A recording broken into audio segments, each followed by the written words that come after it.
crea que este mundo solo se creó por suerte y por casualidad. ¿Cómo no voy a creer si puedo verte en cada cosa? Tú caminas conmigo donde quiera que yo voy. ¿Cómo no voy a creer si puedo sentir tu presencia? Que has sido tú quien me sostiene donde estoy. ¿Cómo no voy a creer si tú salvaste a mi familia? Hiciste todo nuevo y sanaste mi corazón. ¿Cómo no voy a creer? ¿Cómo puedo poner en duda que tú eres dueño de toda la creación? ¿Cómo no voy a creer? ¿Cómo no voy a creer?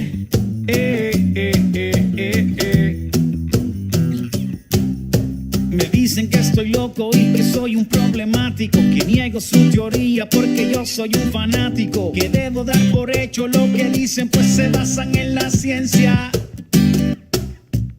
Me dicen que estoy ciego y que la prueba es contundente. Basada en su criterio yo soy poco inteligente, pues piensan que para poder creer yo necesito una evidencia. No pueden comprender que yo te amo sin necesidad de verte, que tengo tu palabra y que en ella encuentro toda la verdad. Pretenden que yo crea que este mundo solo se creó por suerte y por casualidad. ¿Cómo no voy a creer si puedo verte en cada cosa? Tú caminas conmigo donde quiera que yo voy. ¿Cómo no voy a creer si puedo sentir tu presencia? Que has sido tú quien me sostiene donde estoy. ¿Cómo no voy a creer si tú salvaste a mi familia? Hiciste todo nuevo y sanaste mi corazón. ¿Cómo no voy a creer? ¿Cómo puedo poner en duda que tú eres dueño de toda la creación? ¿Cómo no voy a creer? ¿Cómo no voy a creer?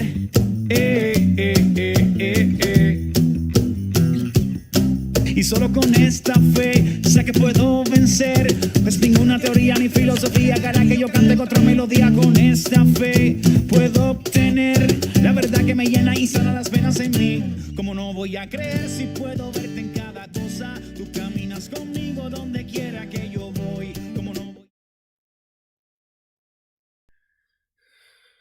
Saludos a todos, muy buenas noches a todos los que nos están viendo. Estamos nuevamente en nuestro canal, nosotros somos Suma Teológica, Crítica y Académica y estamos una vez más con ustedes en otra noche, en otra velada teológica, crítica y académica. Muchas gracias a todos los que nos están viendo este programa. Hoy es viernes, estamos grabando este programa el día viernes, debido a que el día viernes me encuentro en la casa y prometí grabar por lo menos un video para el canal, para mantener vivo este canal, que ustedes son los que hacen posible de que este canal pueda seguir creciendo y existiendo. Y pues vámonos con el tema del día de hoy. Hoy vamos a hablar acerca de un tema tabú, un tema complicado, un tema acerca de la historia, de la evolución de la religión de Israel. Y siempre esto he comentado en los videos que no lo vamos a tratar desde el aspecto teológico, lo vamos a tratar desde el aspecto crítico, histórico y literario, que también es un método de interpretación de las escrituras. Y vamos a estar hablando también sobre la evolución de la historia de la religión de Israel. Estoy hablando de historia de la religión, no estoy hablando de historia de la teología y tampoco la historia del dogma. Recordemos de que estamos en una sección, una serie de videos hablando acerca de la Biblia sin mitos, y vamos a ver el tema acerca de la imagen del Dios de Israel. Recordemos de que el Pentateuco, la Torá, los libros de la Biblia hebrea, hubo un proceso de redacción, un proceso de edición, hasta que nos llegó como lo tenemos actualmente, pero hubieron ciertas eh, ediciones que trataban de quitar ciertas creencias que había en el pueblo de Israel. En un programa anterior hablamos acerca también de la adoración de los muertos en el pueblo de Israel, una creencia que posteriormente fue suprimida por medio de la ortodoxia judía ya en la época del exilio. Sin embargo, vamos a estar viendo lo que es la creencia acerca de la imagen de Dios de Israel, cuál era la imagen del Dios de Israel o cuál imagen era la que asociaban al gran Dios de Israel en la antigua religión primitiva de Israel. Existirán rastros en la Biblia hebrea acerca de que creían de que Dios tenía una imagen. Parece ser de que hay ciertos elementos que podemos decir que así es. Pero vámonos a una pequeña presentación que voy a mostrar en unos momentos y vamos a estar analizando un texto acerca de cómo vemos una tradición en la cual se aceptaban lo que son los ídolos, las imágenes en el antiguo Israel, cosa que posteriormente fue suprimida por la ortodoxia que llegó a conformar lo que es la Torá o el Pentateuco, recordando de que desde el aspecto crítico literario, Moisés no escribió toda la Torá o los 5 primeros libros de la ley, sino que hubo un proceso de redacción y aún de reflexión teológica ya en años posteriores a la existencia de este personaje que asocian al redactor del Pentateuco. Y vamos a estar hablando cómo esta creencia fue suprimida también en esos llamados 10 mandamientos. Entonces vamos a presentar una pequeña diapositiva que hice para ustedes para analizar esta noche, esta velada teológica. Siempre hago la advertencia que vamos a tomar este tema desde el aspecto literario, desde el aspecto crítico. No hablamos de religión, no hablamos de dogma, no hablamos de creencias, sino que hablamos acerca de la crítica literaria e histórica. Y vamos a estar hablando acerca de la imagen del Dios de Israel esta noche. Acompáñenme para los que están tomando café. En este canal tomamos café. Pero bueno, vamos a la diapositiva de esta noche. Muchas gracias. Entonces vamos a ver imágenes en el antiguo Israel. Como sabrán, la Biblia hebrea habla mucho acerca en contra de la elaboración de imágenes. Y siempre yo he dicho esto, si existe una regla, una ley que estipule la eliminación de cierta creencia, es porque existía la creencia de realizarse imágenes en el antiguo Israel y sobre todo sobre imágenes acerca del Dios Yahvé, en una tradición antigua que hemos encontrado en el libro de Jueces 17 algunos rastros acerca de la tolerancia de la elaboración de estas imágenes. Recordemos de que posteriormente ya hubo una evolución del pensamiento teológico que eliminaba el derecho de crear imágenes. Principalmente lo encontramos en los supuestos 10 mandamientos, así llamados teológicamente, donde nos habla de que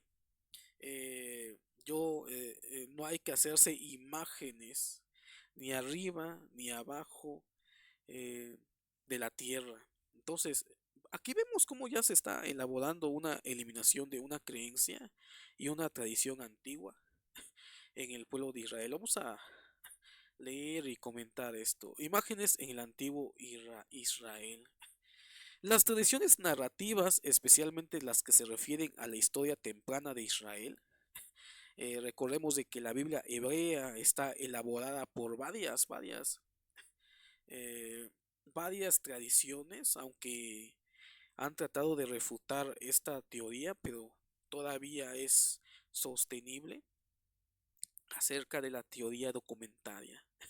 Dice, las tradiciones narrativas, especialmente las que se refieren a la historia temprana de Israel, están llenas de relatos que contienen la presencia de ídolos, tanto de ídolos de otros dioses y como parece el Dios de Israel. Y en ningún de estos relatos se hace un juicio negativo. Y este es algo interesante como más adelante la elaboración de imágenes y principalmente le quitan antropomorfismos también al Dios de Israel. Y de hecho, antropomorfismo, una palabra que deriva del griego, recordando de que posteriormente el griego fue rechazado por el pueblo judío.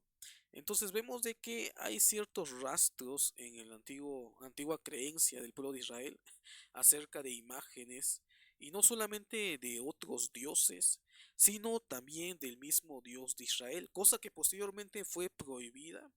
Recordemos de que hay un antes y un después, hay un punto de inflexión en ese momento en que los judíos estaban en el exilio, ya empezaron a reelaborar lo que sería el judaísmo de la época del Segundo Templo y lo podemos ver en los relatos de los evangelios, a pesar de que los judíos no consideran el canon del Nuevo Testamento o no consideran estos escritos como inspirados.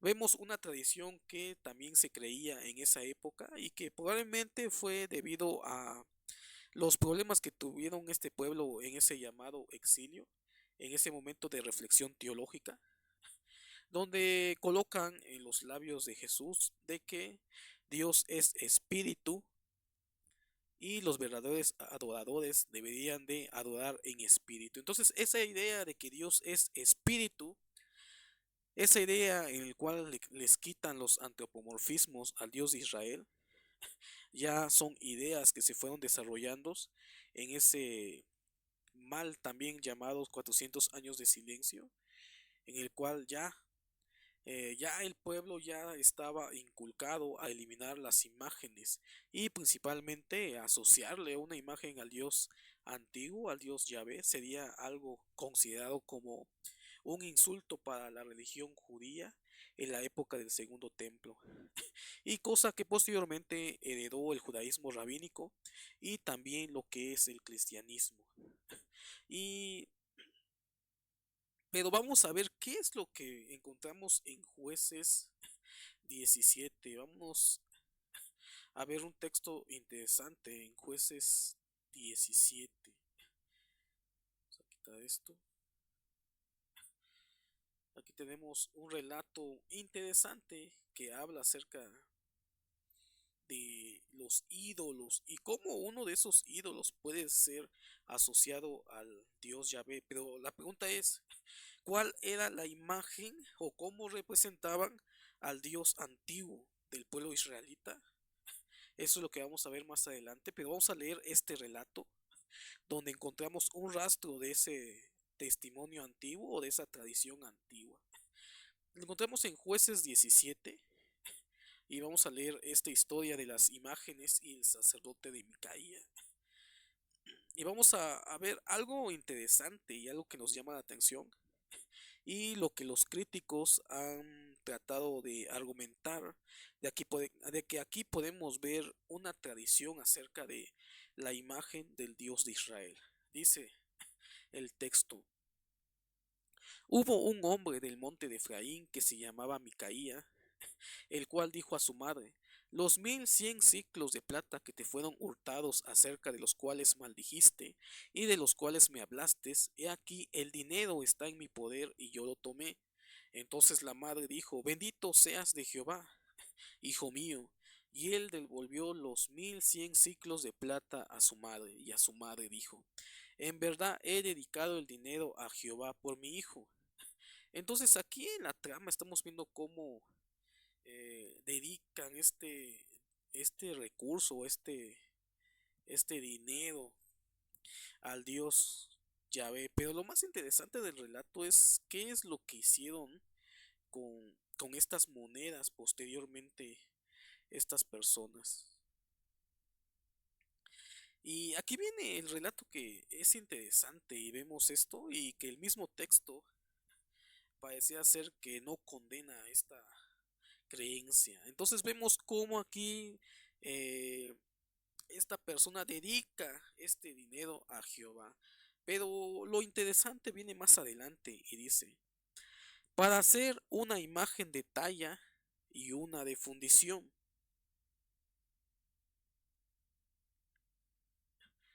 Ahora pues yo te lo devuelvo. Mas él devolvió el dinero a su madre y tomó su madre 200 siclos de plata y los dio al fundidor, al que va a elaborar lo que es la imagen, quien hizo de ellas una imagen de talla y una de fundición, la cual fue puesta en la casa de Micaía.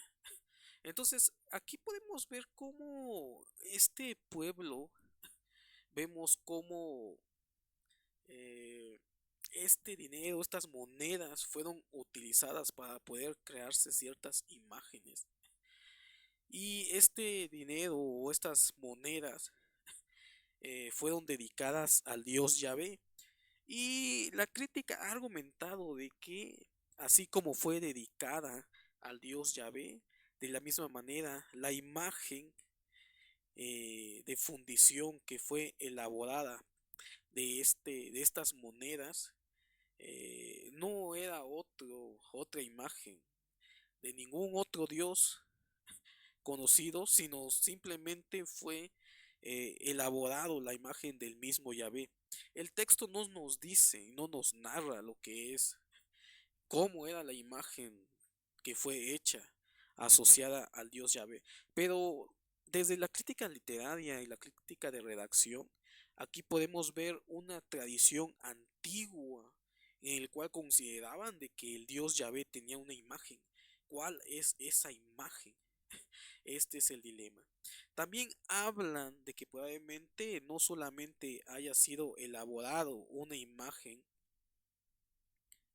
de Yahvé, sino también colocan la imagen de esta divinidad con una consorte divina, términos y ideas que fueron eliminadas ya del pensamiento judío posterior. Y algunos argumentan de lo que realmente se realizó aquí es la elaboración de una imagen de Yahvé y también lo que algunos han argumentado que es la imagen de la diosa Ashera, consorte divina del dios Yahvé. Yo sé que esto puede escandalizar a algunos, pero había cierta creencia en el antiguo Israel muy primitivo, en el cual fue erradicado lo que son Yahvé con una forma antropomórfica, con una consorte divina. Todos esos elementos posteriormente ya fueron vistos de mala manera. Pero aquí vemos cómo algunos argumentan que es probable de que lo que realmente se haya elaborado no haya sido la imagen de otro dios o otros dioses, sino que simplemente el dinero que fue eh, dedicado al dios Yahvé, posteriormente fue elaborado la imagen del dios Yahvé.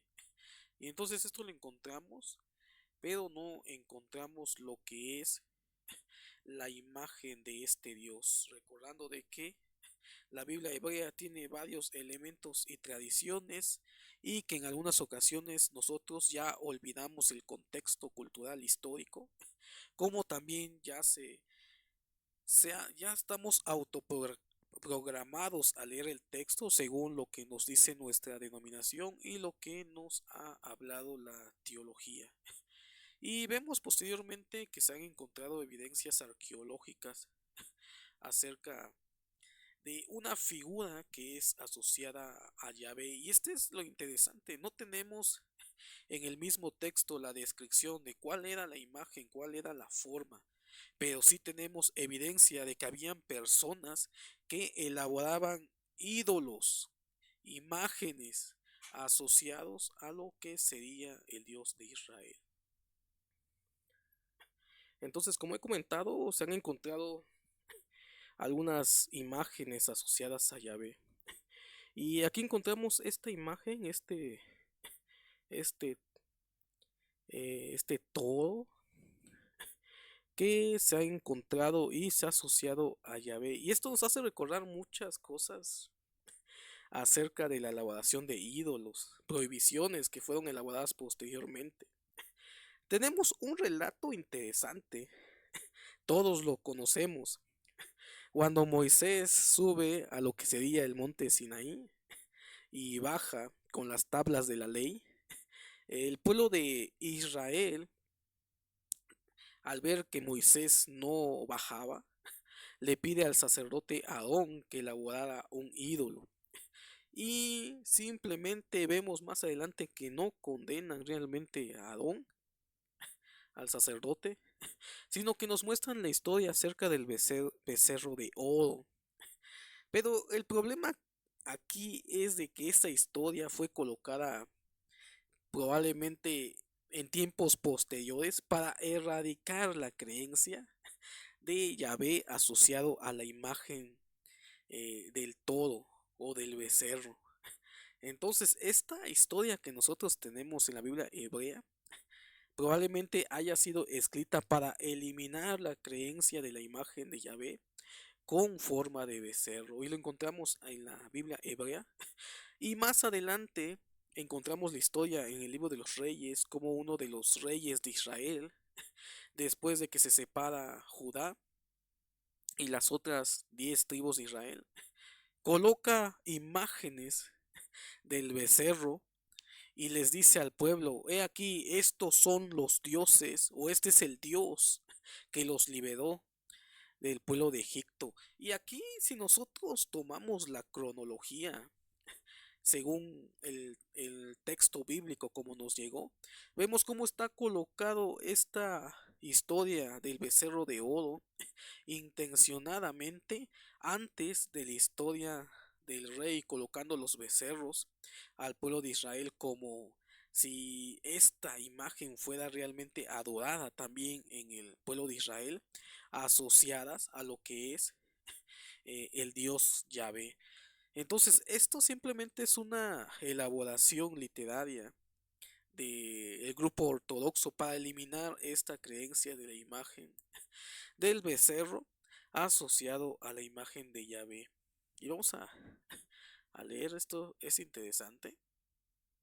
Dice, los arqueólogos han sugerido que una pequeña estatua de bronce de un toro encontrada en un sitio del siglo XII en unas colinas de la parte norte de Samaria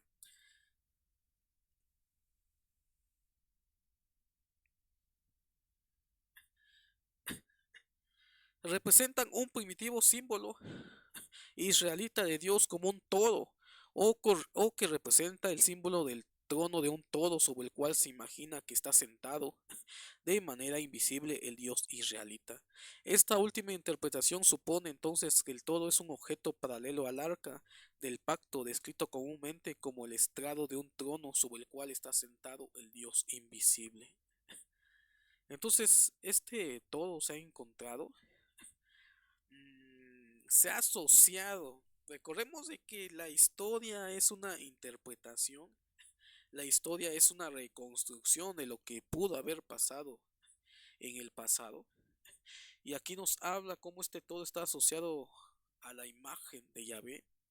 O simplemente, si nos vamos al aspecto ya más adelante, que se desarrolla de la idea de un Dios sin imagen, que probablemente esté asociado como al trono de Yahvé. Entonces, existen esas dos posibilidades.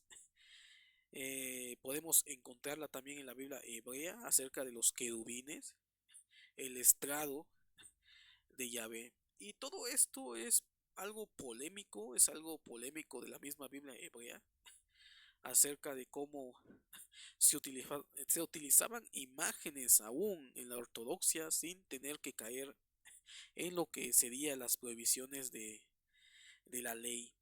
Y más adelante vemos cómo también utilizan este relato del becerro para decir de que el pueblo israelita era más pecador que el pueblo de Judá, recordando cómo el pueblo de Israel cae primero antes que el pueblo de Judá por los babilónicos o el pueblo de Babilonia y son llevados al exilio. Entonces aquí vemos que la historia es contada según a los ojos de los ganadores. Sin embargo, tenemos esta evidencia interesante acerca de la imagen de un todo, sea asociado a lo que sería la imagen de Yahvé o sea asociado al estrado.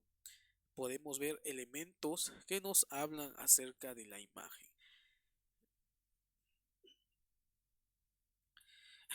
Tenemos otros fragmentos también interesantes, esto ya los hemos visto anteriormente acerca de los ídolos en el antiguo Israel y vemos estas imágenes que representan nuevamente al todo y nuevamente estamos viendo la imagen de la representación de la diosa Ashera, dice.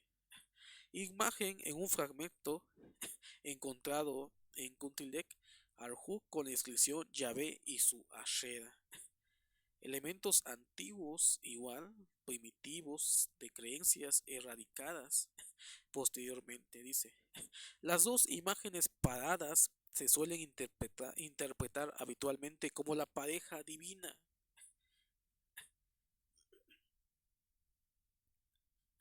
mientras que la figura con Lira detrás de ellos sería un artista. Alternativamente, muchos historiadores del arte identifican las figuras paradas como representaciones del dios egipcio Bes, debido a sus llamativos bovinos rasgos. Sion Sebik argumentó que Yahvé fue representado como Bis. Aunque hay poca evidencia de esto, también es posible que las imágenes no tengan nada que ver con la inscripción. Entonces, tenemos estas imágenes también que retratan la tradición antigua o primitiva de una visión y una cosmogonía de un pueblo primitivo. Recordemos de que la literatura que nosotros tenemos en la Biblia hebrea también son literaturas desde una perspectiva antigua y donde los dioses y las diosas era un tema muy popular en las culturas, cosa que vemos que más adelante son eliminadas ya de la ortodoxia. Vemos estas imágenes, se le han dado diferentes interpretaciones. Los más ortodoxos han pensado que esto simplemente no tiene nada que ver con el dios Yahvé. Otros han argumentado de que aquí podemos ver realmente a Yahvé con Ashera, la consorte divina, que era algo muy normal en la antigüedad, en las culturas primitivas, y que posteriormente vemos cómo todos estos elementos, las imágenes, la representación de la imagen de Yahvé, la consorte del dios Yahvé, la forma antropomórfica que nos describen algunos elementos de tradiciones de la Biblia hebrea, todo esto ya posteriormente ya es considerado un sacrilegio y una herejía. Y ahí surgen los elementos que vemos que hablan en contra de toda esta creencia. Entonces, como hemos visto, eh, la historia, el desarrollo de la creencia del pueblo de Israel tuvo que pasar varias épocas y varias etapas hasta llegar a lo que nosotros conocemos hoy en día como la ortodoxia judía. Sin embargo, la historia nos relata creencias primitivas que se creían anteriormente. Sin embargo, vamos a ver más adelante que aún en la época intertestamentaria habían ciertas personas que querían asociar la imagen o darle una imagen al dios Yahvé. Encontramos monedas con inscripciones con el nombre Yahvé, con un ser representado de forma celestial en la carroza de los dioses. Y aquí lo podemos ver en esta moneda antigua. Dice, una moneda de Gaza en el sur de Filistea del siglo IV antes de Cristo. Entonces, aún en esa época todavía habían personas que describían o trataban de describir una imagen al dios Yahvé. Dice, el periodo de la sujeción judía al último de los reyes persas tiene la única representación conocida de esta deidad hebrea. Las letras Yahweh están incisas justo encima del halcón, que el dios sostiene en su mano izquierda extendida. Entonces aquí estamos viendo la representación del tetragramatón y como siempre vamos a argumentar de que es una posibilidad, porque al final de cuentas todavía faltan elementos para poder llegar a una conclusión. Pero algunos creen ver lo que es el nombre del Dios israelita en esta imagen que tenemos acá en esta moneda. Dice, lleva un imación dejando la parte superior del cuerpo al descubierto y se sienta sobre una rueda alada. Interesante esto, lo de la rueda, la carroza celestial. Elementos también narrados en la Biblia hebrea acerca de la carroza celestial, la carroza de Ezequiel que describe que algunas veces hemos argumentado que tiene elementos extraterrestres, pero era parte de la iconografía antigua. Y dice, a sus pies hay una máscara, debido al carro alado y la máscara. Y aquí quiero argumentar algo también. Aquí encontramos la máscara de este lado, del lado derecho. Y estamos viendo también elementos de la narrativa de Ezequiel acerca de, de estos seres que tienen diferentes rostros. Sin embargo, aquí vemos la carroza, aquí vemos a un ser que probablemente sea la imagen de Yahvé, probablemente, y la inscripción de Yahvé, y esta máscara del lado derecho, un rostro, elementos culturales antiguos. Dice, debido al carro alado y la máscara, se ha sugerido que Yao había sido identificado con Dionisio a causa de un dibujo algo similar a la deidad griega, en un jarrón donde viajaba en un carro tirado por un sátiro. Entonces, elementos de las culturas también en el cual estuvo el pueblo israelita. Dice, la moneda fue acuñada sin duda bajo la influencia griega y en consecuencia otros han comparado a Yao en su carro alado con Triptolemos de Siria, que está representado en un carro tirado por dos dragones. Es más probable que Yao de Gaza realmente represente al hebreo, fenicio y arameo, el dios del sol, el Elohim, a quien las tendencias monoteístas de los hebreos habían identificado desde hacía mucho tiempo con Yahweh. Entonces, aquí vemos que tenemos esta imagen del siglo IV, en el cual aún algunos trataban de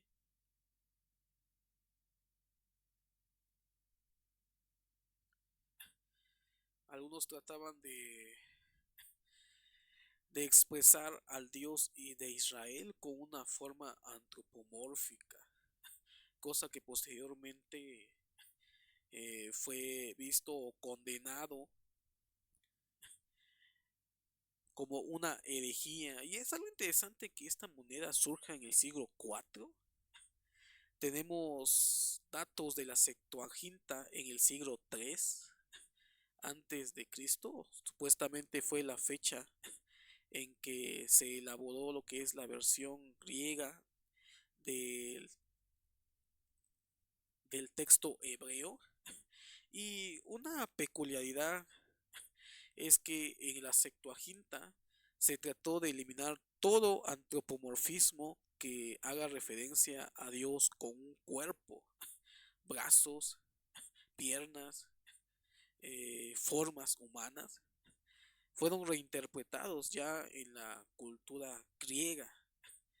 Sin embargo, en los elementos más antiguos de la Biblia hebrea, podemos encontrar antropomorfismos y podemos ver de que había cierta tendencia de creencia antigua del pueblo de Israel, en el cual creía de que Dios tenía una, una imagen, una forma.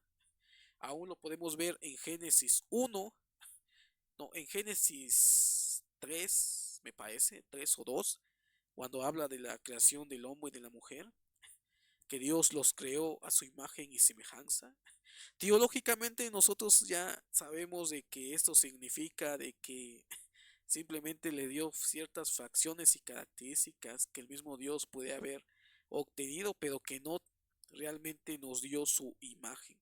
Sin embargo, en la antigüedad probablemente esto quería decir algo literal, que realmente se creía de que el dios o los dioses tenían una forma antropomórfica y que el ser humano fue creado a imagen de esos seres celestiales, esos seres divinos, que posteriormente fueron conocidos como el dios israelita, el dios Yahvé, que tenía también una forma antropomórfica, una imagen, se creía, son creencias antiguas, y que nosotros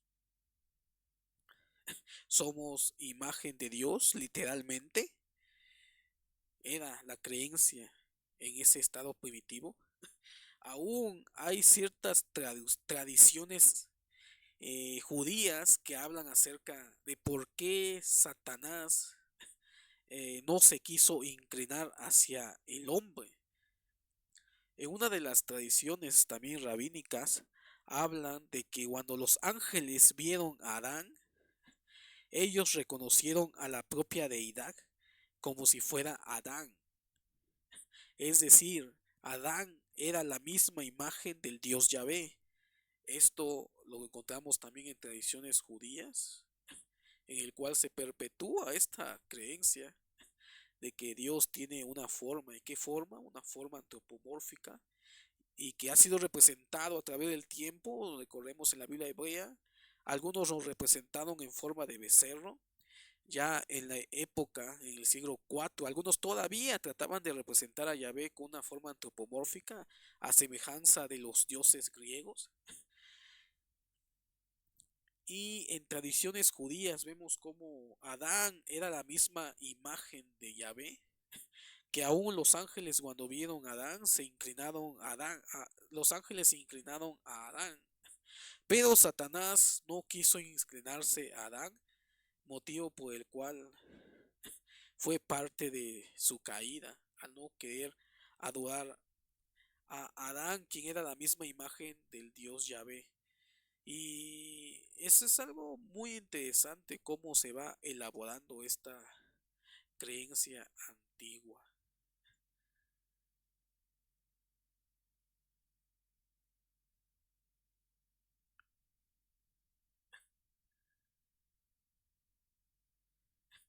Aquí tenemos nuevamente esta imagen. Tenemos esta imagen y quiero que vean cómo lo representan.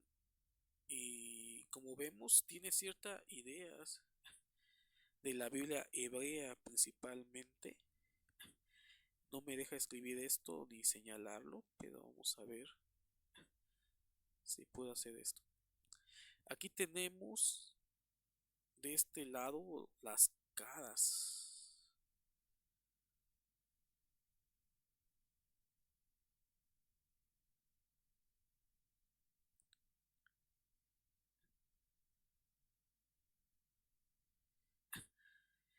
No sé si se logra ver esta parte, pero aquí tenemos esta cara y todos recordamos cómo lo expresa lo que es el libro de Ezequiel, al Dios en su carroza y esos seres angelicales con diferentes rostros. Aquí vemos un rostro, aquí vemos también la carroza celestial en el cual está sentado esta deidad que está asociado al Dios Yahvé. Elementos culturales no tiene nada que ver con seres extraterrestres como se ha argumentado. Aquí está la carroza celestial, ahí están las ruedas, ahí están las ruedas. Tenemos a un ser antropomórfico igual sentado en esta carroza.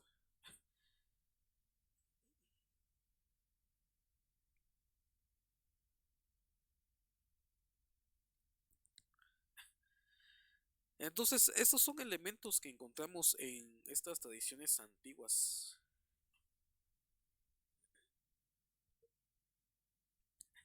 La religión de Israel, como siempre he comentado en los videos, nunca ha sido lo que nosotros conocemos hoy en día, sino que hay una evolución. Y recordemos de que nosotros como cristianismo nosotros heredamos también las creencias ya ortodoxas de la época del segundo templo, donde ya se elimina lo que es ya la idea de un Dios con un cuerpo, con una imagen, o el ser representado con una forma, recordando la condena de los mandamientos en contra de realizarse imágenes, eh, tanto en el cielo como en la tierra, y principalmente retratar a Dios, al Dios Yahvé, sin alguna forma, quitarle todos los antropomorfismos y todos los elementos primitivos de creencias antiguas de dioses y diosas,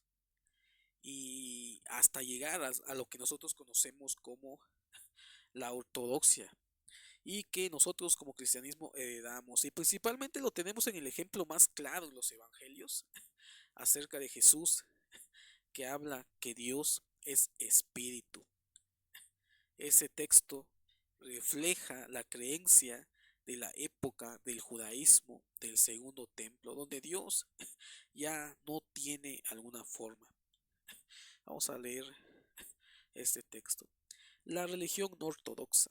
Si además el dios israelita toma a la consorte de él, la diosa Ashera, como muchos eruditos argumentan ahora, entonces las numerosas imágenes que la Biblia dice que hicieron en honor de esta diosa puede ser vista como parte legítima de la religión israelita,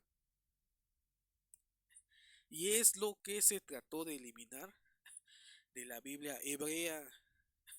La Biblia hebrea no fue escrita línea por línea, no fue escrita por medio de las voces de los ángeles dictadas desde el cielo, sino que hubo un proceso y desarrollo de redacción donde hubieron alteraciones, hubieron ediciones, hasta conformar y eliminar todo aquello que iba a ser considerado no parte de la religión de solo Yahvé. Entonces, cuando nosotros encontramos todos esos elementos acerca de estos ídolos, podemos llegar a la conclusión de que realmente la religión no ortodoxa, la religión antigua de Israel, era parte legítima de la adoración a estas imágenes. Y por esa razón encontramos varios elementos que lo condenan posteriormente. Como he dicho, si existe una ley es porque hay una infracción. No puede existir una ley si no hay infracciones. Y se elabora una ley para contrarrestar algo que está realmente sucediendo y que probablemente era algo normal de las creencias del pueblo israelita. Vuelvo a leer esto, me gustó mucho este texto. Dice: si además el dios israelita toma a la consorte de él, la diosa Ashera, como muchos eruditos argumentan ahora, entonces las numerosas imágenes que la Biblia dice que hicieron en honor de esta diosa puede ser vista como parte legítima de la religión israelita. Y esto es algo que lo encontramos en la Biblia hebrea, pero debido a las creencias que posteriormente dieron forma al judaísmo rabínico y a lo que sería el cristianismo, vemos estas imágenes como una condena que realmente estaba en contra del Dios israelita, pero no estaba en contra, sino que realmente era algo que se trató de erradicar de las creencias del pueblo de Israel. Y esto es algo que en algunas ocasiones pasan de alto cuando nosotros leemos el texto bíblico. Leímos lo que es el capítulo de Jueces 17. Tenemos Jueces 17, donde bien pudimos encontrar elementos que nos hacen ver de lo que se realizó aquí no era más que una imagen de Yahvé. ¿Cuál imagen? tal vez probablemente haya sido la imagen del becerro, el toro asociado a Yahvé. Y esto es nada, no es nada extraño para las culturas antiguas, asociar asociar a sus dioses a ciertos animales. Y principalmente el toro con cuernos, que significa poder y autoridad en antiguas culturas.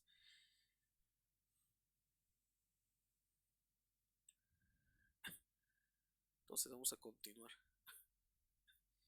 Entonces ya llegamos al momento clave, al momento en que todas estas creencias fueron eliminadas y ya llegamos a la religión ortodoxa después del exilio. Y esto es algo que he venido comentando y es algo que volvemos a comentar. Hubo un desarrollo posterior, hubo una reflexión teológica donde todos estos elementos fueron eliminados ya de la creencia israelita. Y cuando nosotros llegamos ya al periodo del segundo templo, ya el pueblo judío en las diferentes fracciones o interpretaciones del judaísmo ya tenían consolidados ciertas creencias afines. Y entre una de ellas es de un Dios invisible, un Dios asexual y un Dios sin alguna forma. Entonces vemos cómo se va formando ya lo que es la creencia del pueblo de Israel ante el Dios Yahvé. Dice, sean cual sean las ambivalencias que encontremos en estos primitivos materiales israelitas, a finales del exilio babilónico, 539, quienes adoran ídolos sufren un repudio total. Y esto es algo interesante. Y la pregunta es, ¿por qué antes no? Porque todavía no existía ley de Moisés. Probablemente lo que llamamos ley de Moisés fue escrita a algunas partes y algunas prohibiciones en el exilio para darle forma a lo que sería la religión de Israel. Entonces ya después de este periodo tan difícil para los judíos, en esta reflexión del por qué el pueblo de Israel fue llevado al exilio, teológicamente pensaron que era debido a todos estos sincretismos religiosos que habían creído antiguamente y por eso habían sido expulsados de Tierra Santa, de lo que sería el templo, y que Yahvé los había abandonado. Entonces ya para el exilio babilónico a finales, quienes adoraban ídolos sufren un repudio total. Y aquí probablemente en ese periodo fue escrito la leyenda, el mito o la literatura, sea como sea que lo interpretemos, sobre el becerro de oro que nosotros encontramos en el relato del Éxodo. Esto para contrarrestar también las creencias de la imagen de Yahvé. Dice, la parte de Isaías del siglo VI contiene, por ejemplo, varios textos importantes que presentan la adoración de los ídolos como fútil e incluso absurdas. Y esto es algo interesante. El libro de Isaías, recordemos de que es probable de que tuvo por lo menos tres autores.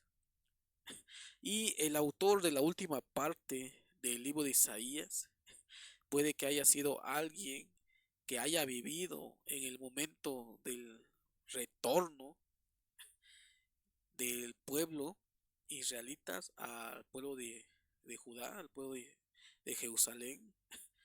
Y en esta parte encontramos un repudio hacia los ídolos. ¿Por qué en ese momento y no antes?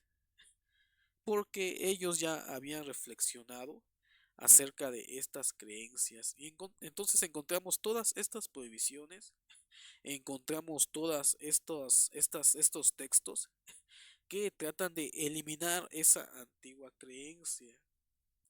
Y aquí vemos cómo también fue escrito la Biblia hebrea, que no fue escrita de principio a fin, sino que los elementos que nosotros encontramos en la Biblia hebrea fueron influenciados por el momento en la historia de este pueblo.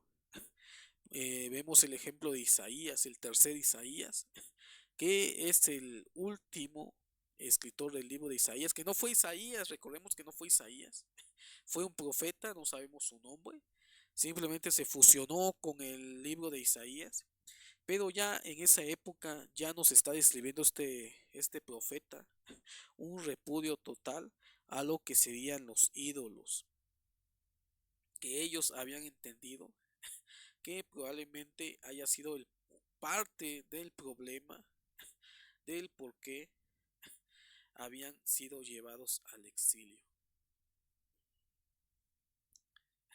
Entonces ya llegamos a la parte final. No se escandalicen, no lo vimos desde el aspecto teológico, lo vimos desde el aspecto histórico, crítico, literario, que también es una forma de interpretar la escritura, también es una forma de hacer teología, una teología crítica, análisis literario, pero al final lo que nos une es el texto y poder conocer cómo evoluciona también nuestras creencias. No siempre el pueblo de Israel creía lo que creía hoy.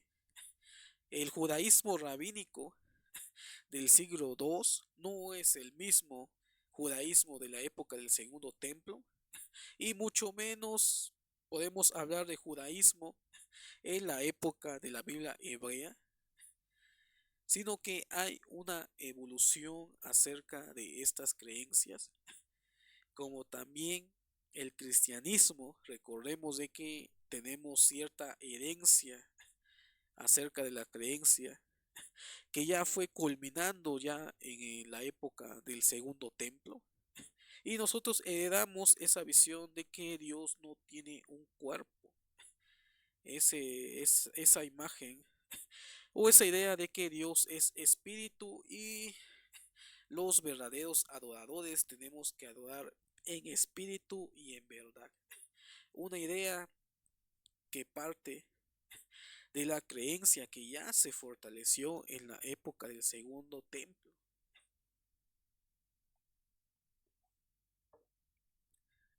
Recordemos de que este periodo del exilio fue muy importante para conformar lo que sería el judaísmo posterior. Y aún las ideas que se tenían en el judaísmo del Segundo Templo eran muy diversos.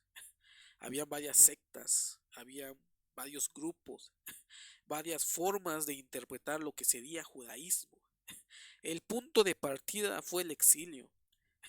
La época del Segundo Templo fue donde ya se consolidó ciertas creencias, pero que habían varias interpretaciones de lo que sería un buen israelita o un buen judío. Y aún después de la destrucción del Segundo Templo, después de la derrota de Bar Kokhba, o este otro Mesías en la historia del judaísmo, se reelabora y se reestructura toda la tradición judía hasta conformar lo que nosotros llamamos hoy en día como judaísmo rabínico. Y aún el Talmud posterior que fue escrito en muchas ocasiones no describen el judaísmo del periodo del Segundo Templo, como también creencias primitivas de lo que era el pueblo israelita. Entonces, no nos escandalicemos, esto es parte del desarrollo y el pensamiento teológico. Probablemente el día de mañana haya otra forma de interpretar lo que es nuestras propias creencias, y tal vez lo que hoy creemos probablemente mañana no encaje con lo que se cree. A pesar de que tenemos el texto bíblico es un texto con vida y tiene un mensaje para las diferentes generaciones. Para el día de hoy no quiere decir que lo sea para el día de mañana, sino que hay una evolución, y eso es lo que hace interesante el quehacer teológico y el estudio bíblico. Entonces me dio mucho gusto estar con ustedes. Estamos abordando temas un poco complicados, pero al final de cuentas cada quien puede creer, es libre en creer lo que quiera. Aquí no hablamos de religión, no criticamos la religión, al contrario, nosotros somos de una denominación, pero eso nos impide poder estudiar estos temas y querer conocer cómo fue desarrollándose lo que nosotros creemos hoy en día y cuáles fueron los puntos importantes de quiebre en la historia que moldearon lo que sería nuestras creencias el día de hoy. Lo que se creía ayer no es lo mismo que cree el día de hoy, y lo importante es que día a día seguimos aprendiendo. Entonces, muchas gracias. Nos vemos hasta el próximo viernes en otra noche teológica, crítica y académica. Muchas gracias.